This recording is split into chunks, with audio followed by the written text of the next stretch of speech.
Let's get comfortable with the uncomfortable. Today on the Prenup Podcast with Reuben Gottlieb, lawyer, CPA, and forensic accountant.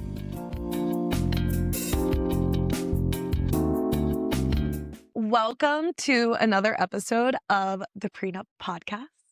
Today I have my dear new friend, Reuben Gottlieb on, and I was introduced to him by a wonderful person who's going to be on one of the pods in the new year as well, Sherry Bernstein. And this is our first time meeting in real life, but we've talked on the phone, we've talked on Zoom, so I'm so happy to have you here. Thank you for having me. I'm very happy to be here. Okay, Reuben, tell me what you do. Okay, so this is going to be a mouthful, but Love it. I am a business valuator and forensic accountant, and I help attorneys when their clients are in disputes, whether it's a business dispute or a marital dispute. Okay, so let's double click into that. For marital disputes, if there is a couple that is going through a divorce, what do you guys do? So we do a few things. The first thing we do usually is called a lifestyle analysis. And that's basically, we do an audit of their spending habits and we acknowledge how much money they have coming in and spend. And then we calculate, like, what does it cost for their family to exist? Mm-hmm. Like, what is their monthly spend?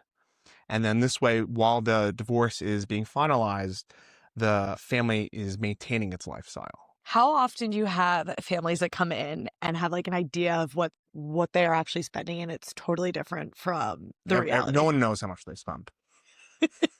I did a lifestyle analysis of myself recently because my wife and I were like, how do we have no money? Like, how is it possible that, we make a nice living and there's no fun money? Where's it going? Like, where's the fun money? Where's it going? What's happening?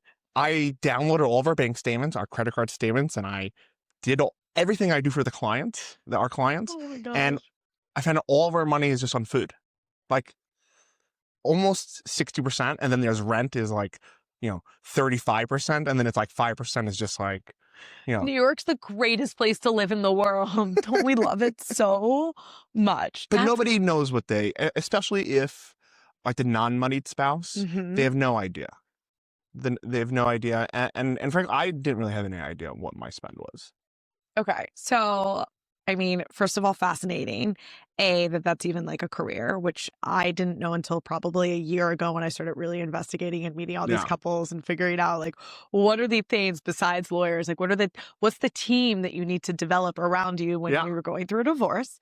And then B, just like hearing some people also realizing just how connected all the pieces are back to your, like, actually what you're spending each month, and truly like, what does your future look like, especially if you have kids? Yeah, I mean, people's financial health is like a victim of circumstances. And, when you go through a divorce, you're in like this horrible thing that's happened to you. And then, if you have kids or you're not working or you are the working, partner, well, what do you do? Like, how do you account for this huge change that's coming for a multitude of reasons? And sometimes people get divorced because it's going to be a good thing in their life. Yeah. And they're happy that they're moving in a different direction. But there's a lot of components to it. And so we're really, like I'm in the service business, which maybe it's downplaying what it is, but I'm serving people in this time of like dire need. And chaos. It is chaos. Yeah. Okay. So let's track back. So born and raised in New York? Yes. So I grew up on Long Island, Okay. Nassau County in the 5 towns. I'm a Mets fan and a Knicks fan. Yeah. And parents still married? My parents are still married. Yeah. And what do your parents do?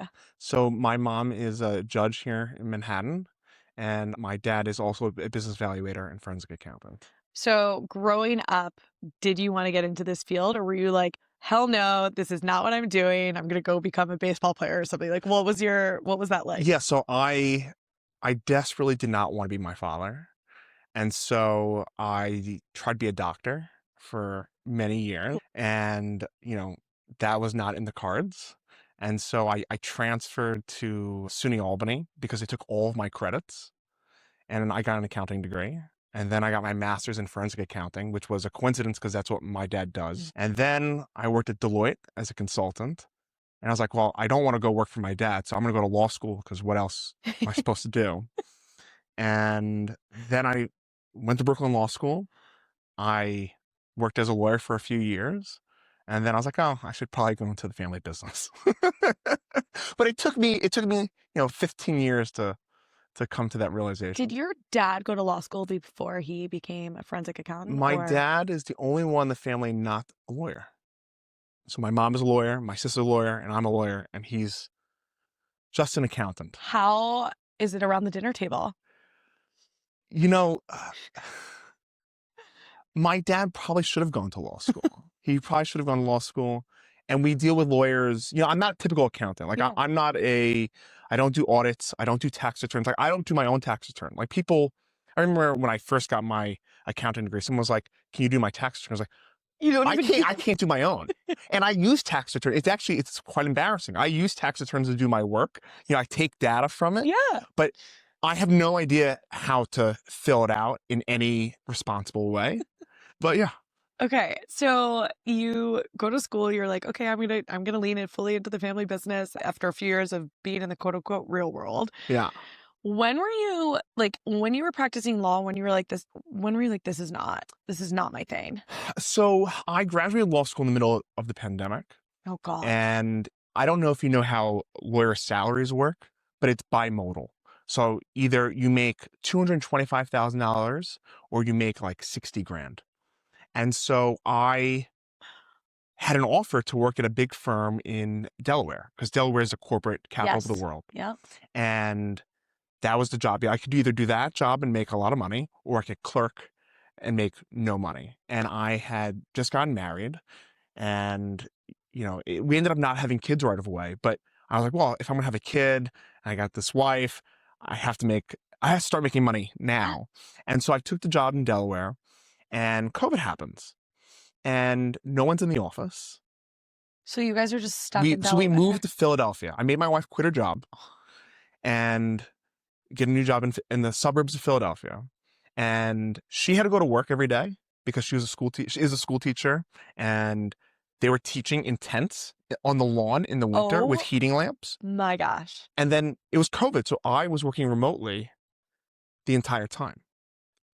And I said, we got the COVID vaccines come, and we're going to New York every weekend because I made no friends. She made friends because she was out in person meeting people. Totally. And I was this hermit with a dog that I didn't really want at the time because my wife said, oh, we have to get a dog. I got the doodle. Yep. And it's me and this doodle. My wife goes off to work, and I'm doing doc review. This doodle.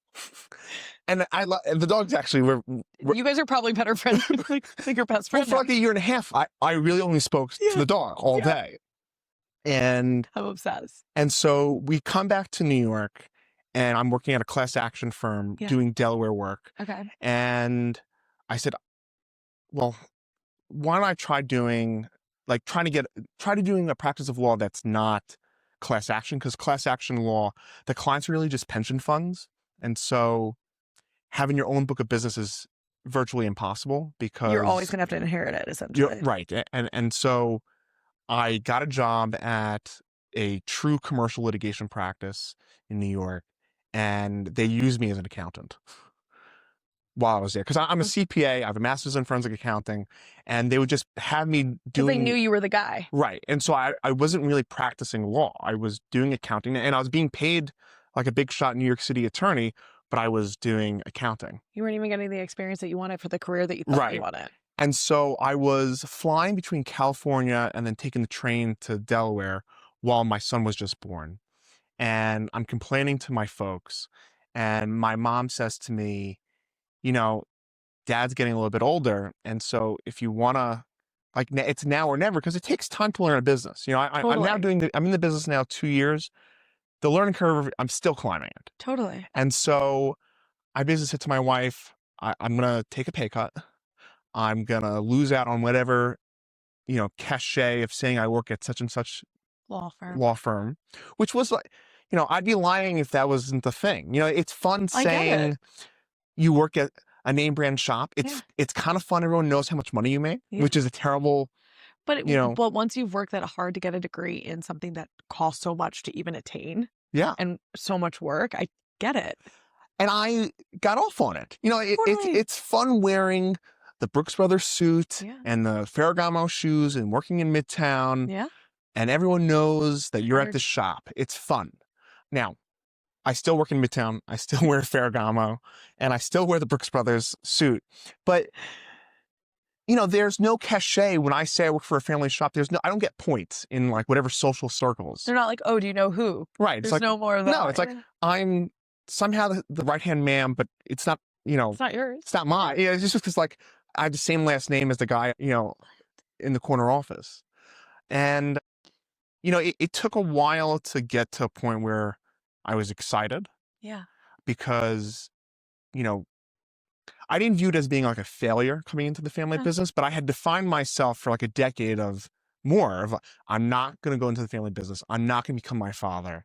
And now here I am. I'm married. I have a son and a daughter. My dad had a son and a daughter.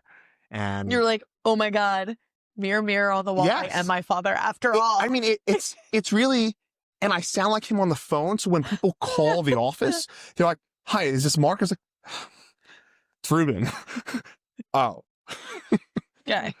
So, it took a while to kind of reshift my internal monologue of how I'm going to define myself. Yeah. And now it's actually why I think I've gravitated towards seeing what you're doing. And I get a real kick out of it because you're defining who you are. Yeah. And I'm defining who I am and what is my place in, the space that I operate in. Yeah. And now I'm very entrepreneurial.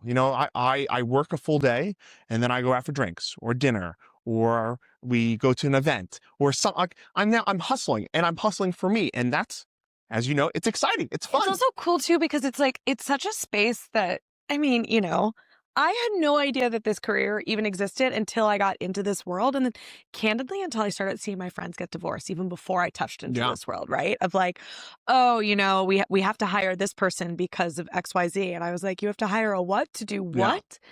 And it's funny because it's just, I'm starting to realize that there are all these other, when you go and get a divorce, it's not just a lawyer you need, it is a team around you. And I was talking to someone recently, I was like, we should put a playbook together for not just prenups, but also divorce. It's like, you need a lawyer, you need a therapist, you need an accountant, you need forensic accountant, you need like a trainer to like keep you, fit and like not lose it. And there are all these pieces of the puzzle of a team that you really need to build around you because it's not often cut and dry.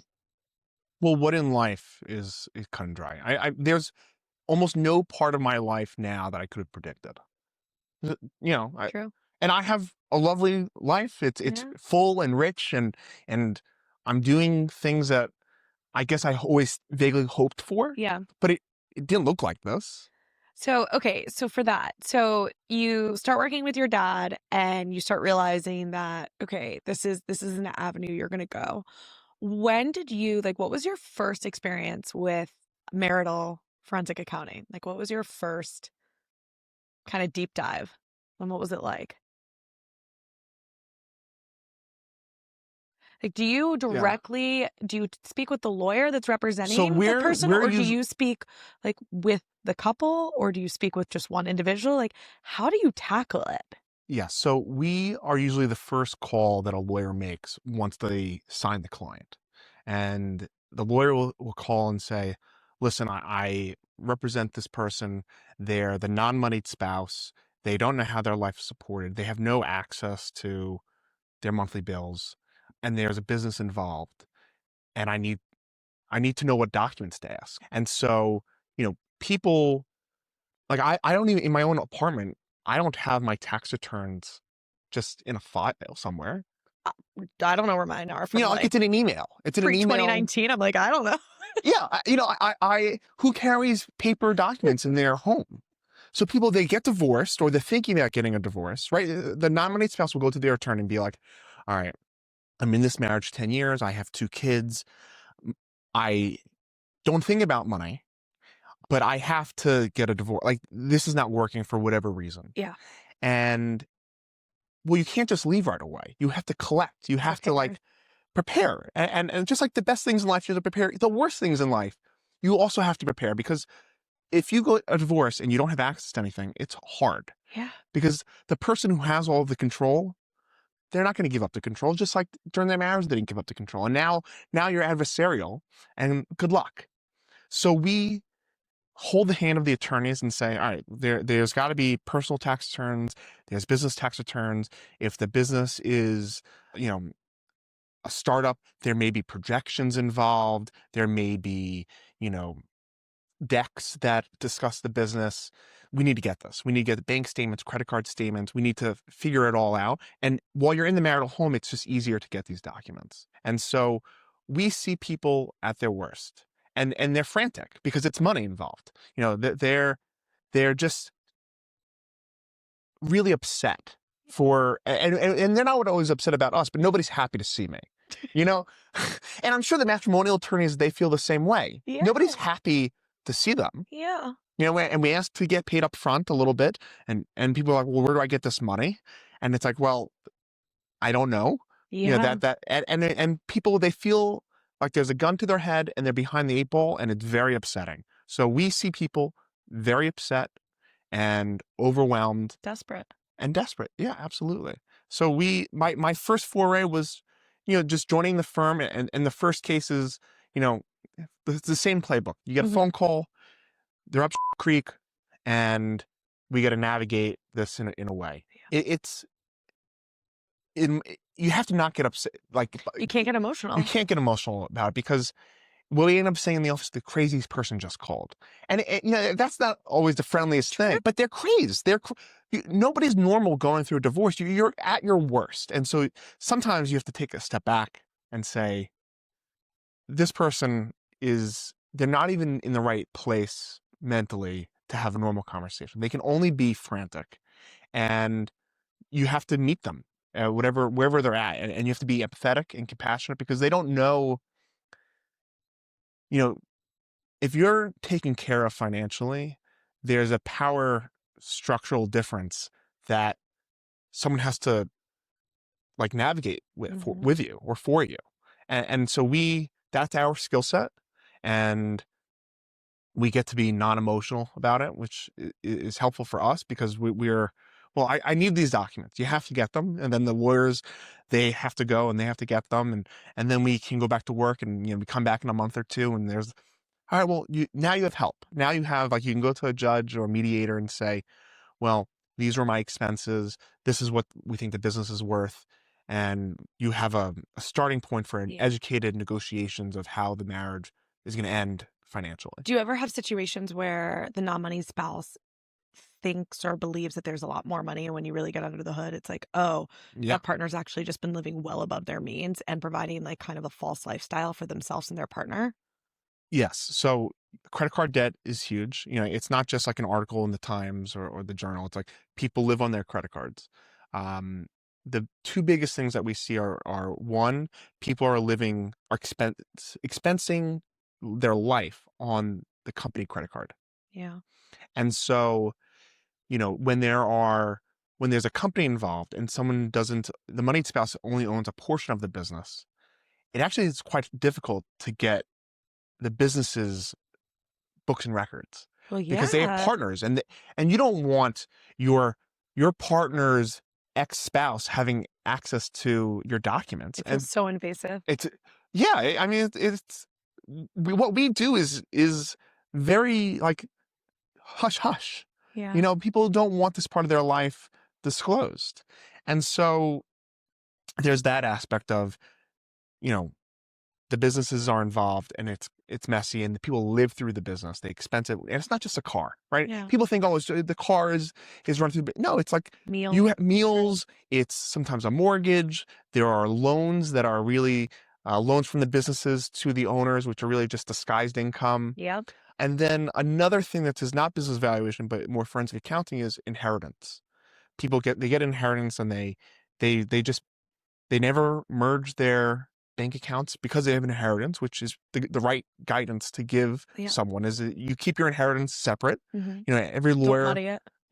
Your shared income, you may want to pool together, but always keep inheritance in a separate account.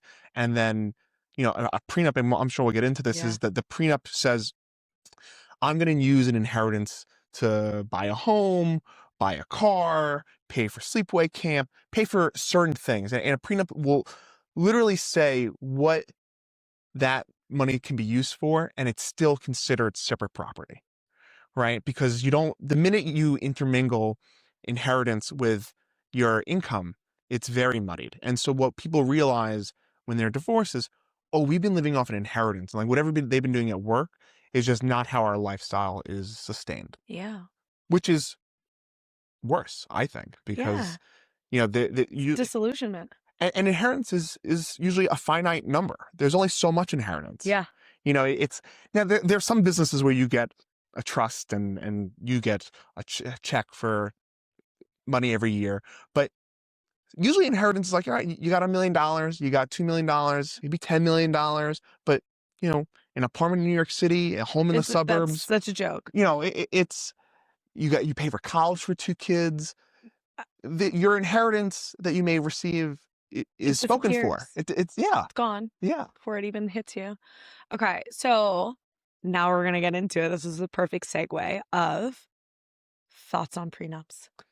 I think it's an unnecessary, not a unwanted necessary thing, and the reason is that people's financial lives are becoming more complex. Yeah. Whether they have inheritance, and our generation is going to receive more inheritance than any other generation in the history of it's crazy, this wealth transfer. The wealth transfer that we're in. And so you need a document that is going to say, like, how do we deal with this? 2 is people are being more entrepreneurial than ever. Yeah. And so they're founders or co-founders, and they have this business that is not off the ground yet. And you have to just say, well, what happens when we hit? Yeah. What happens when this is worth something? You want to protect your business partner. You want to protect the business that you've grown. And it's a prenup speaks to that. And then the third thing is you have an established business that you're entering the marriage with. You have an established bank account balance that you've entered the marriage with, and you have to speak to it. Yeah. So people don't like talking about prenups. They don't like thinking about it, but your financial well-being is tied to like these big ticket items. Totally. And you need something to speak to it. And I think we're getting calls about it more often than ever, because lawyers are now realizing that it's a great way to prevent future fights, and clients are reading about it and they're saying, oh, well, maybe I do need a prenup. I had a college buddy call me up, and he works an okay job, but he made a hit with crypto, and so he has like this nest egg. And he goes, I'm getting married in a couple months, and I have this nest egg portfolio, yeah. And I know I need to get a prenup. And I was like, that's, first off, amazing. Because when I heard people talking about crypto, I was like, this is the craziest thing I've ever heard. I'm good.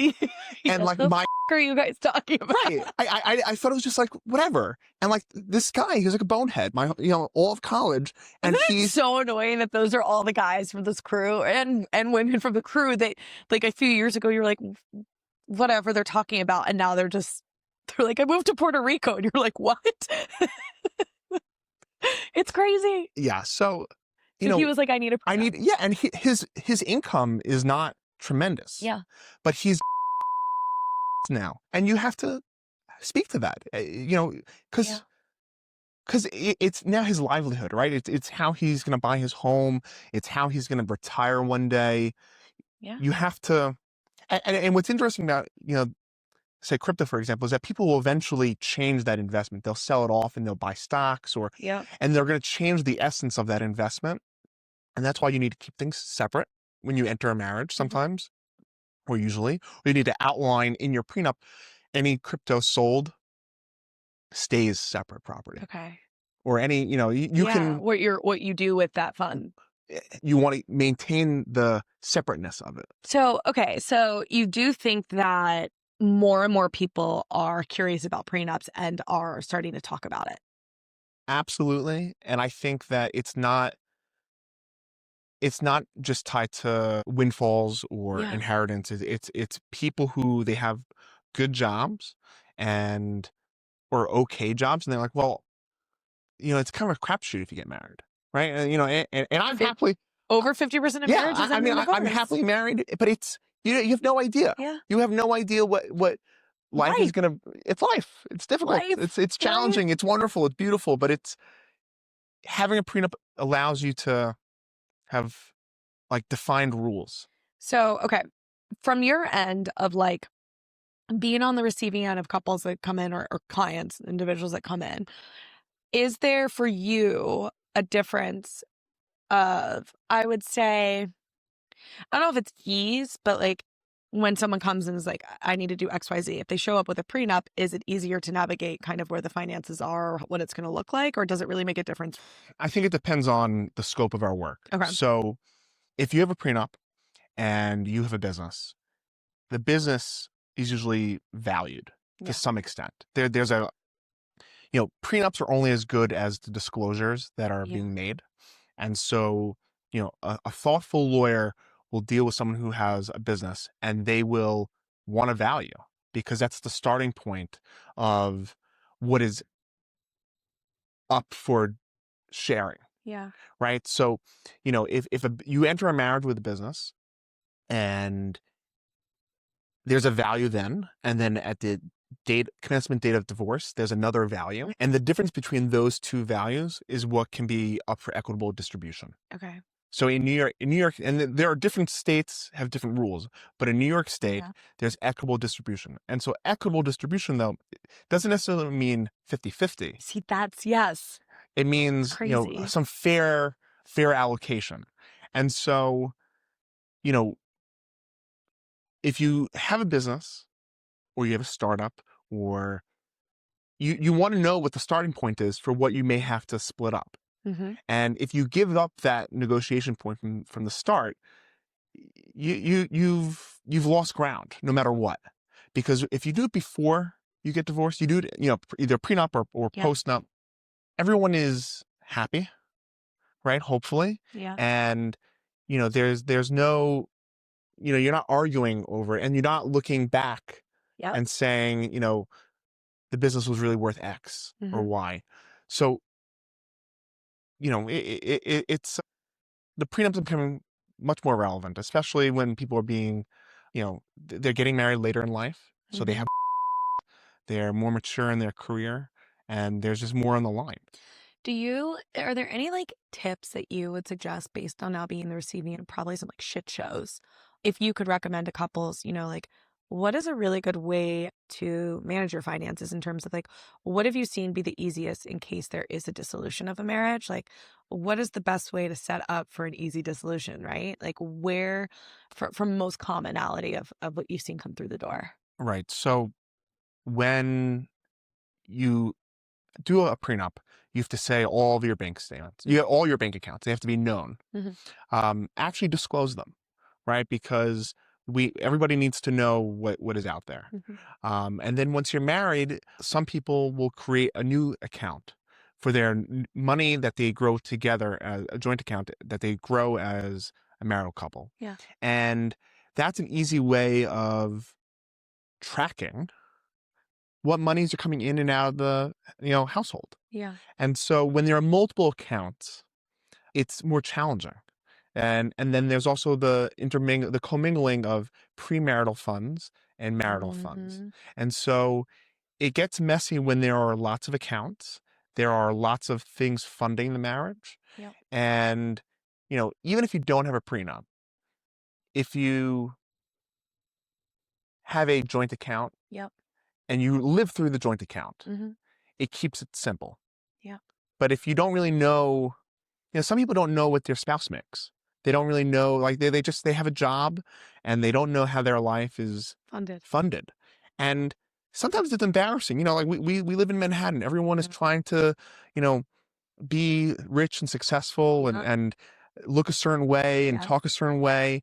And these expectations, first off, most people are living off an inheritance if they're living an exorbitant lifestyle. How many bankers do you think there actually are? Who are actually making money? Right. I mean, how many? Yeah. It's not everybody. It's not, every beautiful person you see on Instagram, if they're living a certain life, they're not working, are they? Yeah. I don't know. Maybe I'm naive. That's where the credit card debt comes into play. Yeah. So, people, when you're getting married, you have these rose-colored glasses, and you kind of just, well, we go to really nice restaurants, we go to Europe, they drive a nice car, they wear certain outfits. Assumptions. And they have to be doing well. They have a job, and they have a job at, a name brand shop, name brand firm. They must be doing really well. Like my first job was at Deloitte in their consulting practice, but I was a accountant consultant, but I was in the consulting practice for all, and so I was making half of what a Deloitte consultant was making, though. But easily, But I told everybody I was a Deloitte consultant. Yeah. Because why not? You wanted to, yeah. Yeah, why not? We didn't get paid the same. We didn't do the same work. But for all intents and purposes, I told everybody, well, I'm a consultant at a Big Four accounting firm. Yeah. So I get it. People, and I get it. You want to be romantic. Yeah. And there's nothing sexy about talking about a prenup, right? It's not sexy. It's actually kind of upsetting because you're like, well, we're really in love right now and we're looking forward to life, but it's still a triggering word. Yeah, of course it is. Of course. How could it not be? Yeah. Well, hopefully soon it's not going to be. I'm going to put you in a hat when you leave here. And you're just going to wear it everywhere. But you're right. It's going to take time, even if we're having conversations like this, for the average person to be like, oh my gosh, I'm not threatened by this. This isn't something negative. This is actually something that's going to set us up for success. And hopefully, like, if anything, it puts us into a position of a better marriage because now we're on the same team because we understand our finances instead of being pitted together. Well, I think what the best part about a prenup is that it empowers people to have, one, difficult conversations. Yeah. And money is a difficult conversation. Yeah. And two, once you are open, there's a whole aspect of your relationship that is fully out there. Totally. It's like real. Yeah, because listen, you don't know your partner's entire dating history. You don't know, you don't know who all their friends were their whole lives. You don't. There are gaps in your knowledge of your partner, whether you're with them 2 years or 10 years or 20 years. There are gaps. Yeah. But when you have a prenup and it discusses all the financial things that make up someone's financial well-being, well, it's fully disclosed. You should know everything. Yeah. And the thing about prenups is that you sign the contract that you have disclosed everything known and knowable. Yeah. And so it's out there. Yeah. It's out there. And so part of what we do and what you're doing is you're educating people on like what it is. Yeah. And that's knowledge is empowerment. Yeah. You don't have to live in the dark about money. Yeah. I don't know where this guy just came from. Okay. I had the window open for like 2 minutes. And of course he's like, I heard the word prenup. I'm coming in and attacking. But you're right. Knowledge is power. And also like money's power. Yeah. And listen, when there's the moneyed partner and the non-money partner, or the high income to not high income, there's a power difference. Mm-hmm. And so when you have a prenup or the hard conversations that lead up to it, you're airing out the dirty laundry. Mm-hmm. And so it's freeing. It should be freeing. Do you ever have situations when you're really getting into the weeds of it and like, okay, so for example, I'm a founder, right? Right. And right now my company is probably worth negative money, but one day I'm hoping that my company will be worth something great and grand. Yeah. And say I get married and I unfortunately get divorced, and you're looking at the business and it might be worth more, but it's still not worth where it could be. How do you kind of do projections when it comes to like unrealized returns or values, or say someone has, because I've been getting a lot of these inbounds from other friends who are founders or investors, and they have carry within like a company. It's a series pre-seed, seed, maybe even series A, but it's not where they think it could be, because that's kind of a crapshoot, right? Like that company could become something amazing, but also what is it, like 98% of companies now are failing before series B because you overfund and underdeliver, and then that valuation that you anticipated is kind of full of shit. Yeah. So when it comes to founders and co-founders, the prenup that they're considering is usually the first financial document that they consider before the success, before the results. And so a good business valuator will capture the potential growth, will capture the risk. All these startups are incredibly risky. Yeah. And so, you want to figure out how to like hold on to that in a number. Yeah. And it is challenging. Now, some businesses have projections. And so we'll get projections and we will evaluate used to make the projections. And sometimes they're, what are projections? Projections are a prediction of the future on the best day and the best weather, and everything has gone right. Usually. Right? And nobody gives like a flat projection. They're trying to raise money. They're saying, well, in 2030, we're going to be making X. Or it's just so whatever. It's not a rainy day thing. And so, as a founder, though, you have to say to yourself, well, if I get divorced, do I want that projection to speak to the value of my business, or do I want to get an actual value? Yep. Because it's very different, those two values. Projections, whatever value you think the business is worth. And you want almost a high number, right? Because you want to set the floor before you get married, right? Of what the minimum value of the business is worth. Yeah. But then you have to say, well, there's passive appreciation of value and, actual, and so active and passive. Yeah. And so passive means it's moving just because the industry is moving up or the market's moving up or the world economy is just up. And so that is not marital property. Yep.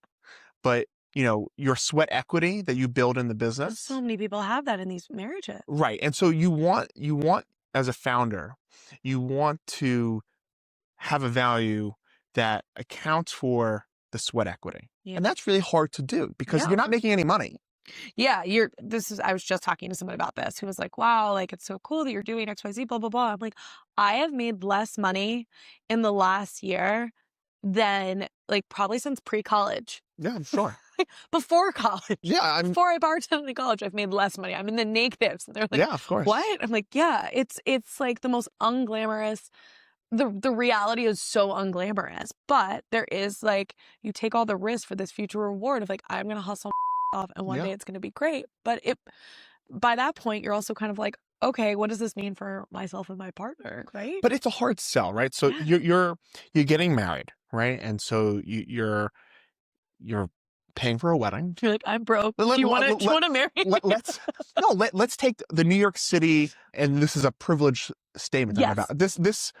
Trust me, I was reading this article yesterday about how expensive nannies are in New York, and I don't want to. I was like, daycare is crazy. I was like, I knew it was expensive, but like, it's wild. Okay. Yeah. So let's take a couple that is doing financially, like they're on Instagram living the lifestyle that you want to live, right? Yeah. This is a couple that we're talking about, okay? So they're planning a fancy wedding. They're planning a fancy honeymoon. Yep.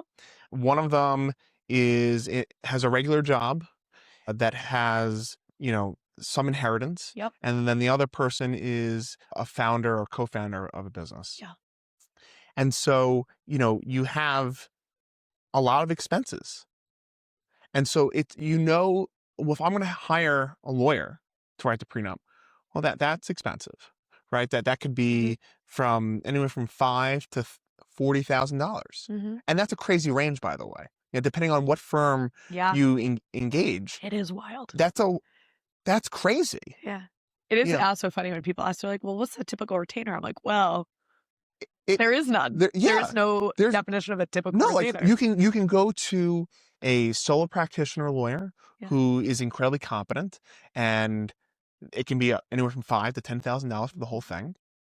You can go to one of the big fancy midtown white shoe law firms. Yeah. And to walk in the door, they say, well, before I even look at anything, I need like $20,000, $30,000 up front. And there's gonna be more. No one gives the money back. Like that's the myth. When I ask for a retainer, I go, if I don't use the funds, I return it to you. Magically, it's never happened. It's never happened. I find a way. And that's a whole separate. But yeah. And so it's this added expense. And so now you hired a lawyer. Yeah. So let's say it's cost you $20,000. Okay. And now you need the business to be valued that you're a founder of or a co-founder of. So you have to pay for that. You have to pay for that. Well, business valuation could be anywhere from $10,000 to $30,000 as well. Yeah. And so you haven't even paid for the wedding. You haven't paid for the flowers yet or the band, and you've spent $40,000. That is a high threshold, period. Yeah. And so it's that's a hard thing to get over. It's like this is an expensive thing. But if you're a co-founder and your co-founder has told you, "Oh, listen, I'm getting married soon," I would want in my organizational documents that every co-founder has to get a prenuptial agreement. Totally agree with you. Like every operating agreement, like from today on, should say any co-founder or anyone with equity in the business has to have a prenup. Yeah. Because you don't want to have to open your books for them in case there's a divorce. And you don't want to share the business. Yeah. Yeah. Like in certain states, they can get a percentage of the actual business. Yeah. So, and the prenup should say, well, instead of getting a piece of the business, which is devastating to the business. You get a piece of salary. You get a piece of something. You take the money from somewhere else. That the business stays within, the equity stays within the founders. Yeah. And if you don't have a prenup, well, you're not in a good place. You're up to whatever state law that you're gonna be up shit's creek. Yeah, it's not good. It's not good. So prenups are, especially in New York, when people are living a certain lifestyle and going for certain occupations and being entrepreneurial, it should be a requirement. It should be in every startup. If they don't have that one little line, it's not a good thing. I agree. I completely agree. I want to do at some point where I really want to do a pod that just like doubles down on founders, because I do think there's something really interesting also about the fact that I know quite a few people who've gone through divorces while like they're in the midst of growing their company or even in a fundraise or like the most chaotic of times. Yeah. And it's like, oh, wait, now I have to not only build my company, but now I have to deal with this show on the side as well. And it's like, it's really, really hard because the divorce is so all-consuming to begin with. Yeah. Right? And then you add this layer, and it's like, I'm a big believer in the fact that the prenup is actually setting you up as a more successful founder and as a more successful operator, because you also clear eyes, full hearts, right? Like you're even going into the marriage or being like, maybe there's a reality check as well for the founder to be like, holy I'm actually not bringing that much to the table yet. Thank God my partner is involved because they are bringing X, Y, Z to the table. But how can I make it like whole? Well, you also have to think about how founders typically operate. They operate leanly, so they underpay themselves. They take great Amazon chairs. They underpay themselves. They take any money that they do have extra and they reinvest into the business. Yep. And so if you are, it's funny, you tell your spouse, oh, the business is finally starting to make money, but your lifestyle doesn't change. Yeah. And doesn't change because you're investing in the business. Yeah. Well, a prenup can say, well, any extra money, it's not like a mismanagement of marital funds. It's like, no, the business needs more money. Yeah. It's a startup. The startup is, you can't fundraise for every dollar that you've spent. You have to like keep some of the money and reinvest it. You have to pay your team. You have to build out product. You have to business insurance, all these things. Yeah. I was like, oh, it's expensive. It's expensive. And so the founders, they're in this hard place because like, what are you supposed to do? You're supposed to invest in this business, right? You worked for a few years for somebody else. And now you finally have the stones to work for yourself. And you're operating leanly, and it doesn't have to be like a sexy startup. It could be like you have a construction company, right? And you, that can be a startup. Everyone thinks like a startup has to be like Facebook or no, it's literally just starting a business. Correct. Yeah. And so all the advice that you would give someone who's starting the next, Facebook is also for the person who's opening their own law firm. That's a startup too. Yeah. The person opening a small boutique accounting firm, that's a startup. Have you ever had any really just like, oh my gosh, like Houdini situations where you were like combing, and you're like, where is it? Like, how does someone living this lifestyle when there doesn't seem to be any way for them to be living it? So when people have lots of accounts, Yeah. it's hard to, because sometimes the tax returns don't show all of the income. First off, certain cash businesses, they don't report all their income. I have someone going through this right now where her soon-to-be ex-husband has not reported an income for like 12 years. And she was like, but we've lived. Yeah. How have we lived this Yeah. life? Yeah. It's pretty brutal. Yeah. It's a cash business. It's like, how does that? So Like what? Yeah. Like, So what happens? we guesstimate basically. Okay. And the courts, they frown upon this. And by the way, these are cases that settle. They never actually go to a judge. Yeah. Because if you go to a judge and say, the moneyed spouse here has not filed correct tax returns, well, that's tax evasion and everybody gets screwed. It's not just the moneyed spouse who gets screwed. Yeah, they're like, I haven't had an income for 12 years. Right. The non-moneyed spouse is not in a good place because they need that person to be working. Mm-hmm.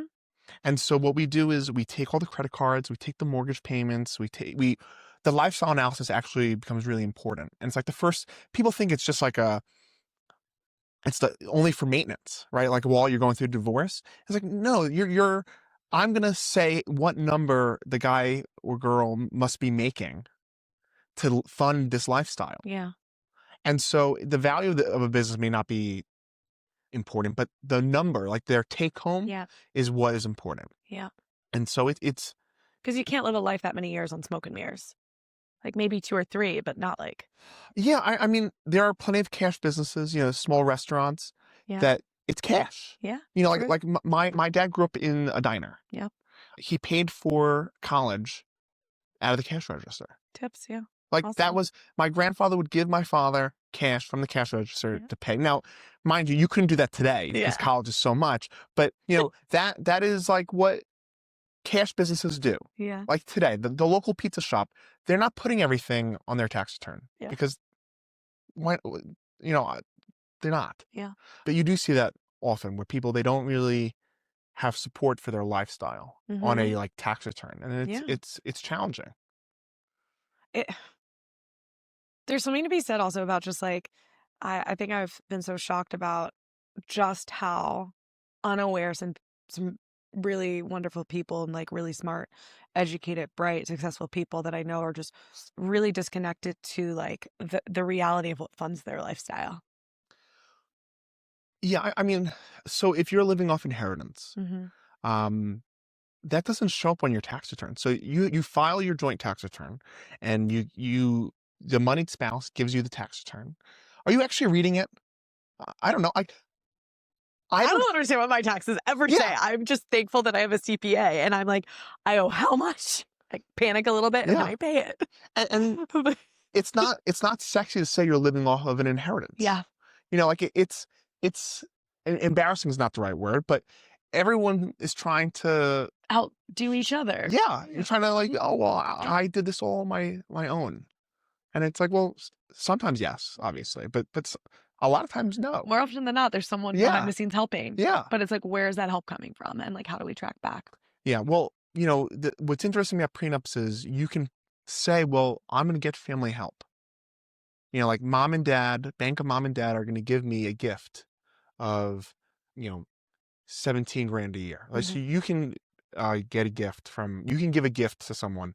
I think it was like $17,000. So what a lot of people do is the Bank of Mom and Dad will give the husband and wife, their child and their spouse, each 2 gifts. So that's that's almost $70,000 in free money every year that the government, you don't have to report if it's under a certain threshold. And as long as you don't hit the total gift number, which is several $1 million, that's funding a lot of people's lives. Or I have a friend who's in a family business. The business owns the car that they drive, it doesn't even show up on it shows up nowhere. They don't pay the insurance. They pay for the gas, but they don't pay for the lease. They don't pay for the insurance. It's a business expense. It's a business expense. And so you wouldn't even know. You're just like you're driving a nice car. Yeah. Yeah, that's it. You're right. Also, it's like, oh, I've been so used to this lifestyle. And then you go to get divorced. It's like, no, your partner hasn't been paying for that lifestyle. The business has been paying for that Right. Or lifestyle. And that's parents. different. Yeah. And you're not, by the way, if you get divorced and you're living because of your partner's bank of mom and dad, that's not going It's to not also yours. That's not all. You don't get to keep that. Yeah. You don't get to keep. Now, if you have kids, the judge will say you can't just cut off all of this, right? The lifestyle has to be maintained to some degree, but it's not going to be a dollar for dollar extension. Mm-hmm.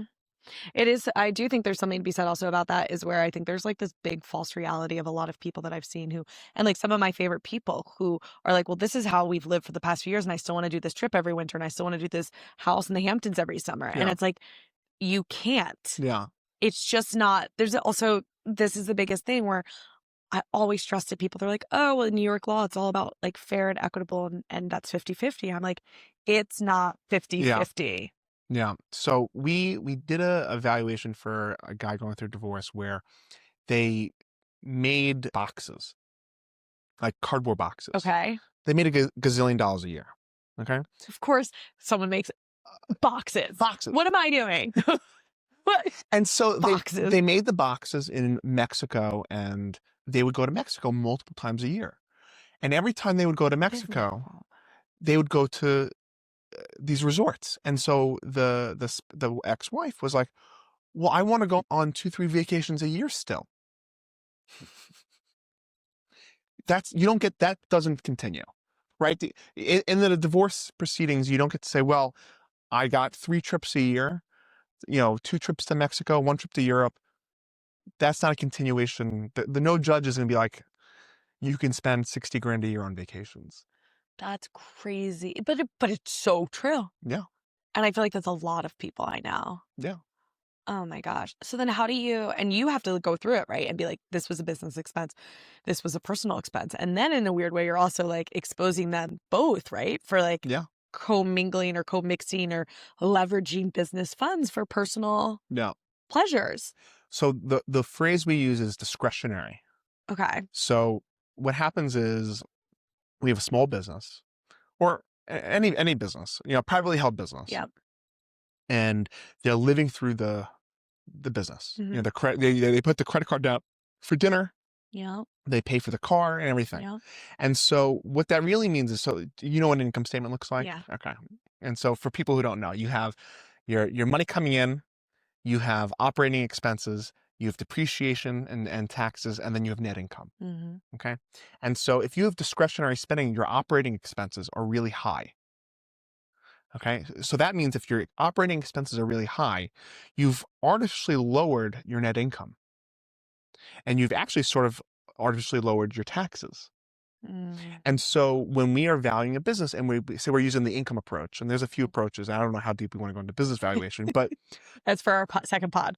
A second pod is, the value of the business is now lower because you have all these fake expenses. And so when we actually value the business, we say, well, the car was discretionary. The meals and entertainment was discretionary. There are other expenses on the income statement, on the tax return, that are discretionary, that they're not real business expenses. You have to add it back. And so what that means is you actually increase the net income. And so when you apply a multiple to find the value of the business, you actually have a much higher number, because you could add back on a rinky-dink business $200,000-300,000 easy. It's like very easy. If you're living through the credit card, it's very easy to lower your net income and lower the value of your business. So when we value the business for divorce, we have to add it all back, and you get a much higher value for the business. That's so interesting. Oh my gosh, I never want to get divorced. No. Oh my gosh. But by the way, it gives the moneyed spouse a lot of incentive to be difficult. Yeah. And so when you talk to, the lawyers who I know you're networking with, they complain about these people all the time because, and by the way, sometimes you represent the moneyed spouse. Yeah. It's not like, I worked as a plaintiff class action lawyer for a little bit, and we were the good guys. And it's nice to be the good guy. But in this world, you don't always represent the good guy or the good girl, right? Yeah. You sometimes represent the moneyed spouse who has no reason to tell you the truth. And they're your client. They're paying you. And they have no incentive. Oh my God. Oh, I can't say this on air, but I did just hear the craziest, like, of them, someone being like, tell me everything. And they thought they had heard everything. And then they went into like a deeper dive and they found out something about their client. And they were like, what the Yeah. It's crazy. It is. Oh my gosh. Okay. Well, let me see. I think oh my God, we've been talking for an entire hour. We could talk forever. We could do like 5 more pods. I already have ideas. I'm like, game. chapter 2, chapter 3, I love chapter it. 4. What is this? So my friend Zoe is an incredible artist. And have you heard of like tarot cards and energy cards and all that? So she's made these like gorgeous, stunning, amazing cards called Vessels and Muses. Okay. And I think it's just a fun way to end a conversation that's, you know, I'm comfortable with these conversations, but sometimes they can get into like uncomfortable spaces. And this is the fun way to kind of end it on a softer, sillier, brighter note. So pick whichever card's speaking to you. Oh, maybe 2. Okay. What is it? Trust. Trust. Okay. Trust. So let's see. Okay. So have the faith to let go. Consider trust to be a verb, a way of being. What is for you is for you. We tend to use control to manage uncertainty, doubling down and gripping tighter when life throws us a curveball. In fact, this is the exact time when we need to trust more freely. Use your breath and exercise, you're a big runner, to bring you back into your body. Get to know how to support your nervous system. Trust in the direction that you're heading. And relax into your intuition so it can take you where you need to be. And your journal prompt is for 2026.